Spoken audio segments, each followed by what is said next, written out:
I'm Gary Gilliland. I'm the president and director of the Fred Hutchinson Cancer Research Center, and I am absolutely delighted to be joined by my colleague, Caroline King, who's the CEO of Washington STEM, so that we can discuss our mutual interest in STEM and the importance of STEM education. Maybe I could start with an initial question, which is, when people ask what STEM education is, what the importance is, how do you explain that to the general public? I try to take advantage of the scenery around me. If I'm here in Seattle in the Puget Sound area, I can say, look outside and look at the number of cranes. That's an indication of all of the booming industries that are here. If I'm out in Wenatchee or Yakima, I can say, look at the orchards. Using technology to figure out how they can grow more apples. There's genetics going into the strains and varieties of apples. They're using drones to monitor the health of their apple crops. So really, STEM, science, technology, engineering, and math is everywhere. And at Washington STEM, we view our job as ensuring that every young person from every zip code, gender, ethnicity, is on a path to be inspired, aware, and have access to all of those exciting opportunities as they may choose. What are the things that you found to be the most effective as you think about how to integrate the nonprofit sector with the educational sector, with the business sector?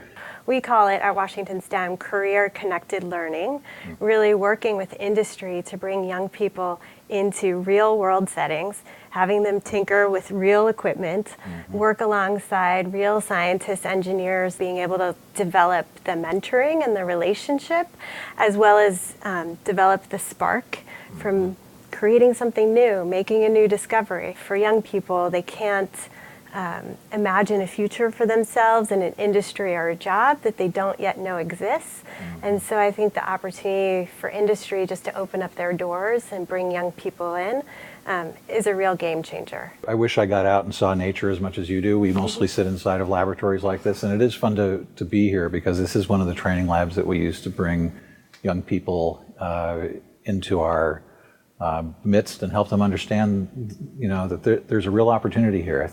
Caroline, when you look ahead, or when you do projections about what the workforce, the jobs are going to look like in 10 or 15 years down the road, what's that going to look like? A data point that I read recently that I think really speaks to this point is by 2030, 85% of the jobs that exist in 2030 don't exist today. Is that right?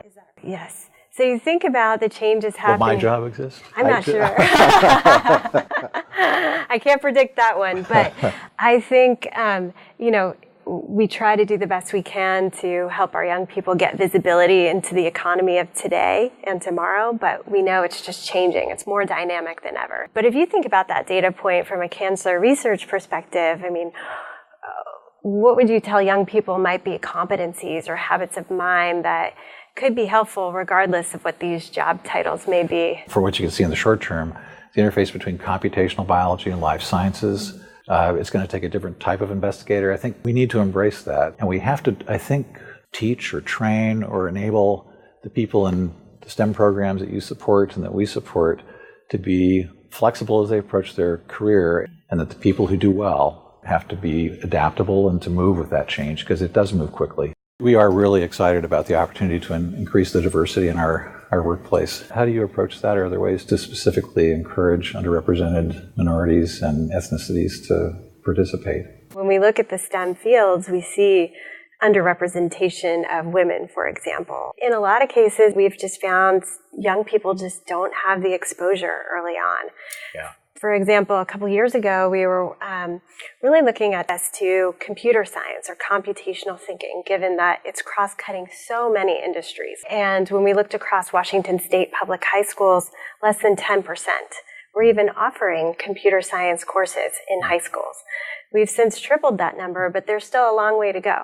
It's one thing to give exposure. If you can't actually deliver on that promise and move kids through, then we won't change current state, which is that we're not as diverse as we would like to be. For people who might be interested in understanding how they can further support Washington STEM, what are things that people can do? Particularly for people working in STEM industries, just to talk with a young person.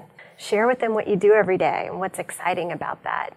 On the employer side, connecting. We have 10 regional STEM networks around the state, and those are great places, sort of a one-stop shop for how do I get involved if I have that 1 hour to go visit a middle school student, or I'm willing to host an intern, or maybe invite a field trip in to see my employer setting. I think those industry connections are so critical and ones that we in our networks love to foster and leverage. Caroline, thank you so much for coming to talk today. I've really enjoyed this. Me too. I really enjoyed getting to know you and your team, and I'm so much looking forward to how we can work and interact together.